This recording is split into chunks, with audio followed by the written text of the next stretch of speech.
Good afternoon, all of you. How are you all? Okay.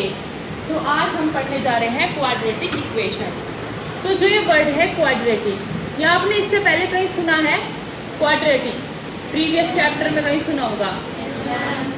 कौन बताएगा कौन से चैप्टर में सुना है आपने?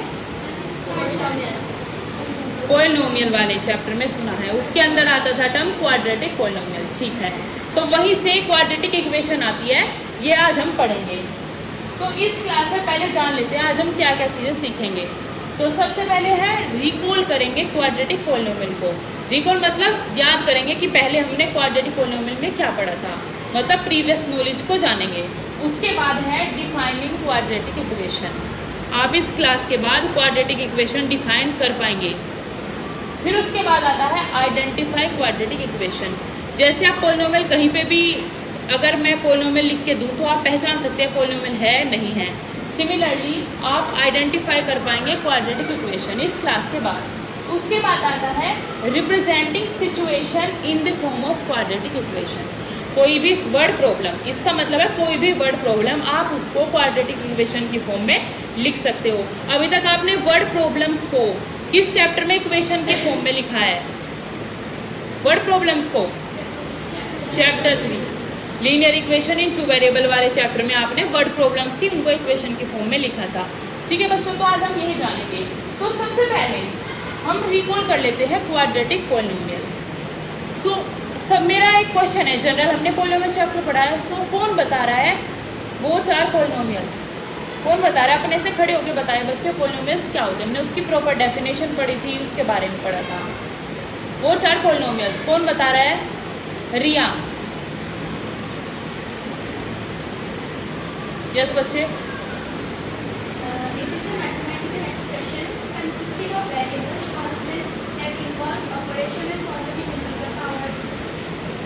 Very good, sit down. Mathematical expression जिसके अंदर वेरिएबल होते थे, कॉन्स्टेंट्स होते थे, ऑपरेशंस होते थे, और जो वेरिएबल था उसकी पावर हमेशा नॉन नेगेटिव इंटीजर होती थी। और इसके लिए दूसरा वर्ड भी बताया था मैंने, नॉन नेगेटिव इंटीजर। और क्या पावर होती थी? और दूसरी बताए कोई? वेरिएबल के केस में उसकी पावर, जब पॉलिनोमियल में हमने पढ़ा था होल नंबर्स, बिल्कुल होल नंबर्स होती थी। तो ये था हमारा क्वाड्रेटिक पॉलिनोमियल। अब क्वाड्रेटिक पॉलिनोमियल, पॉलिनोमियल तो 3 टाइप्स के मैंने बताए थे। What are 3 types? On the basis of degree लिखवाया था। 3 टाइप्स ऑफ पॉलिनोमियल कौन कौन से थे? Very good, linear, quadratic, cubic. Linear जिसमें डिग्री 1, क्वाड्रेटिक जिसमें डिग्री 2 एंड क्यूबिक 3। तो क्वाड्रेटिक पॉलिनोमियल जो भी हमारा बनता है, जैसे कि उसकी जो स्टैंडर्ड फॉर्म, मैंने बताया हर एक चीज़ की एक स्टैंडर्ड फॉर्म होती है मैथमेटिक्स में। जैसे कि यहाँ पे है हमारा पॉलिनोमियल, इसकी स्टैंडर्ड फॉर्म थी ax² + bx + c। ये था क्वाड्रेटिक पॉलिनोमियल। इसके बाद लिखवाया था where a does not equal to 0 and a, b, c are real numbers। So what is the reason that a does not equal to 0? कोई बताएगा इस बात को? ये मैंने बताया था। यस बच्चे।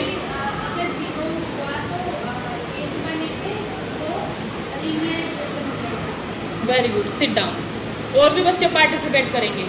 अगर ये 0 होगा a यहाँ पे, तो x² का टर्म ही नहीं रहेगा। अगर x² का टर्म ही नहीं रहा तो डिग्री 2 नहीं रहेगी। डिग्री 2 नहीं रहेगी तो वो पॉलिनोमियल क्वाड्रेटिक नहीं रहेगा, उसमें सिर्फ bx + c रह जाएगा, वो पॉलिनोमियल बन जाएगा लीनियर। इसलिए हम लिखते हैं a does not equal to 0। यही चीज़ आगे क्वाड्रेटिक इक्वेशन में भी आएगी, क्योंकि उसके अंदर भी डिग्री 2 हमें चाहिए होगी, क्योंकि वो क्वाड्रेटिक है। अब देखेंगे पॉलिनोमियल हमने देखा है, इसके एग्जांपल थे जैसे सिंपल है 2x² - 7x + 5 एंड सेकेंड है -8y - y² - 1280। तो इस तरीके से एग्जांपल्स हैं। ऐसे ही अब हम आते हैं क्वाड्रेटिक इक्वेशन पे। क्वाड्रेटिक इक्वेशन जो ये पॉलिनोमियल होते हैं हमारे, हम इसको मैंने बताया था लिखते हैं px = 0। उस p के जो ब्रैकेट में x होता है उसका मतलब होता है पूरा पॉलिनोमियल x की ही उसके अंदर वेरिएबल्स है।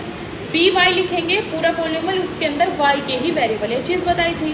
अब यहाँ पे आप देखेंगे एक क्वाड्रेटिक इक्वेशन ये होती है जो इसकी फॉर्म है पॉलिनोमियल वाली रहेगी, बस हम जैसे इक्वेशन का मतलब होता है उसमें इक्वलिटी का साइन आ जाता है ना। तो इसके अंदर क्वाड्रेटिक इक्वेशन में इक्वलिटी का साइन आ जाता है, इक्वल टू 0। यही पॉलिनोमियल बन जाता है हमारा क्वाड्रेटिक इक्वेशन। इसलिए हमने पहले चैप्टर में पॉलिनोमियल पढ़ा, फिर इक्वेशंस पढ़ी, फिर आए हम क्वाड्रेटिक इक्वेशन पे।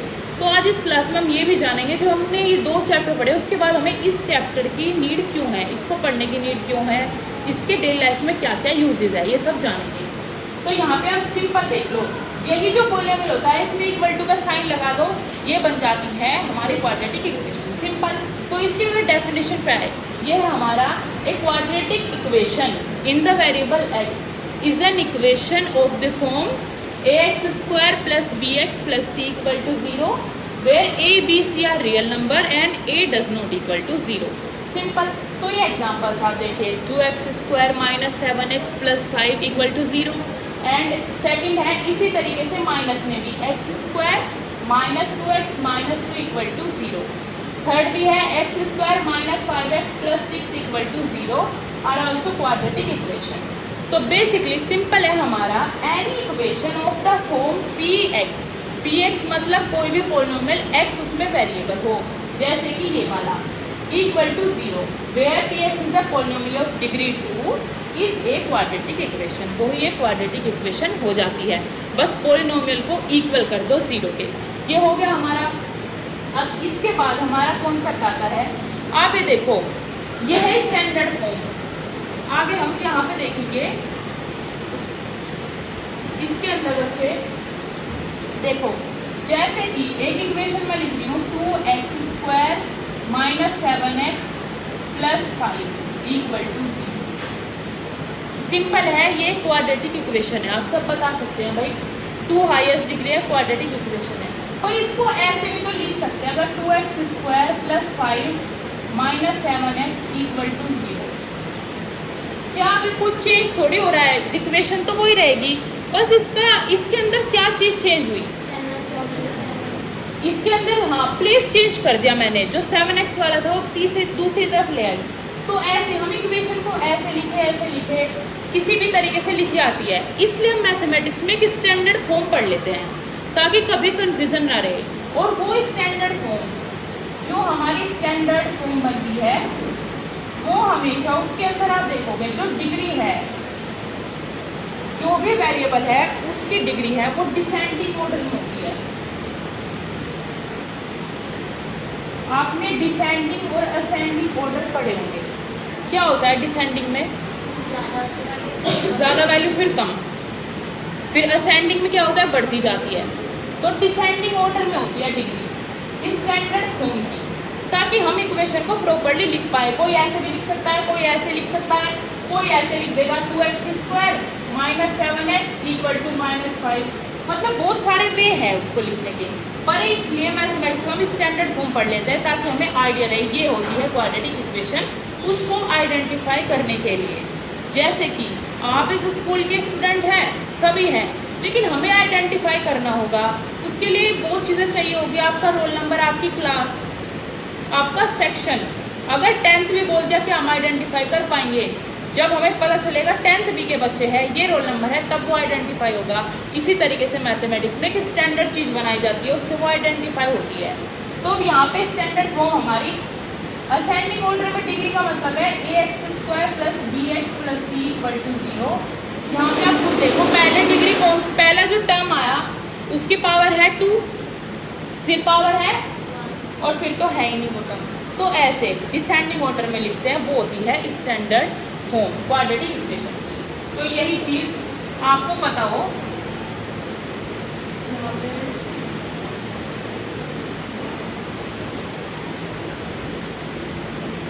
ये आपने देखी, तो ये रही हमारी।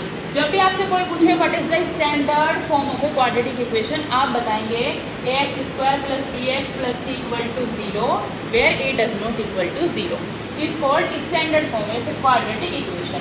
अब यहाँ पे इक्वेशन लिखी हुई है, क्या स्टैंडर्ड फॉर्म में है? ये वाली 2 जो लिखी हुई है, फर्स्ट है, सेकंड देखो ये प्लस माइनस का साइन चल जाता है, ये प्लस माइनस से कोई इशू नहीं है। आप देखो जो वेरिएबल है वो ठीक लिखे हैं, एक्स सही, तो इसलिए दोनों एग्जाम्पल है स्टैंडर्ड फॉर्म के। यहाँ पे प्लस लिखा हुआ कोई बात नहीं, यहाँ पे माइनस का साइन भी आ सकता है। ये हो गई स्टैंडर्ड फॉर्म के एग्जाम्पल।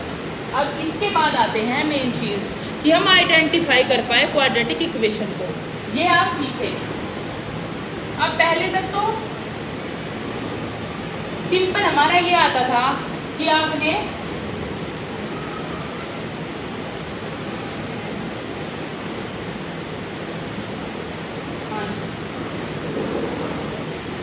आइडेंटिफाई क्वाड्रेटिक इक्वेशन हम जानेंगे। अब आप एक अभी तक आपने देखा होगा प्रीवियस क्लासेस में, छोटी छोटी क्लासेस में सिंपल फॉर्म आती थी, जैसे कि मैं आपको बता दूँ 2x² - 7x + 5 = 0 ऐसे लिख दूँ।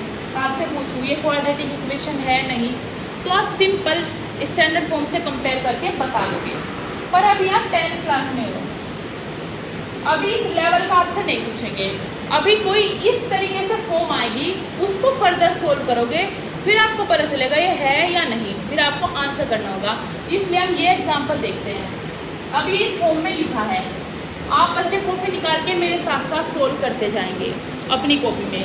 सिंपल ये है, सभी बच्चे अपनी कॉपी में करते जाएंगे और जो भी डाउट है साथ साथ पूछते जाएंगे।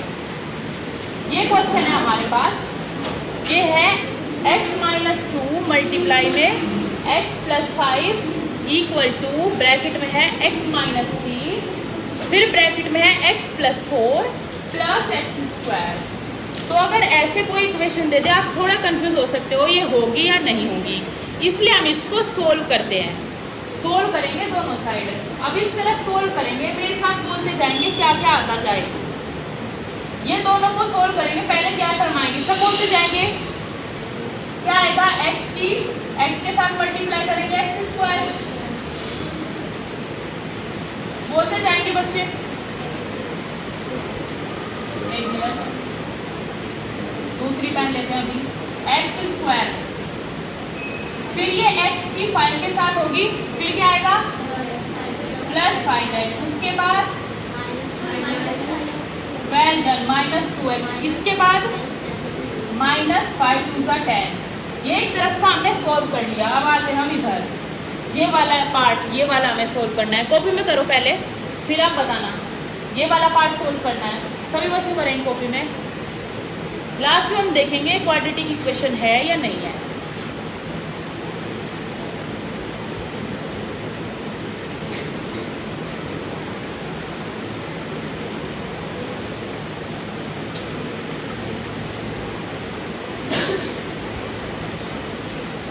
इस तरफ वाला किया अभी तक किसी ने सोल्व? यस विदिशा, क्या वैल्यू है बच्चे इस तरफ? x² बिल्कुल। और कोई बच्चा भी बताए x², फिर वेरी गुड +4x, उसके बाद बिल्कुल -3x, उसके बाद -12। अब कोई और भी टर्म है इस साइड? +x² है, बिल्कुल ये अपने आप चेंज हो गया, +x² है, ये टर्म है। ठीक है, अब ये आ गई, फिर हम इसको और सिंपल में लिखेंगे। यहाँ से फिर से शुरू करेंगे, इधर आ गया तो ये है x² तो ऐसे लिख लेंगे। ये फर्दर सोल्व हो सकता है। क्या आएगा 5x - 2x, क्या आएगा बच्चे?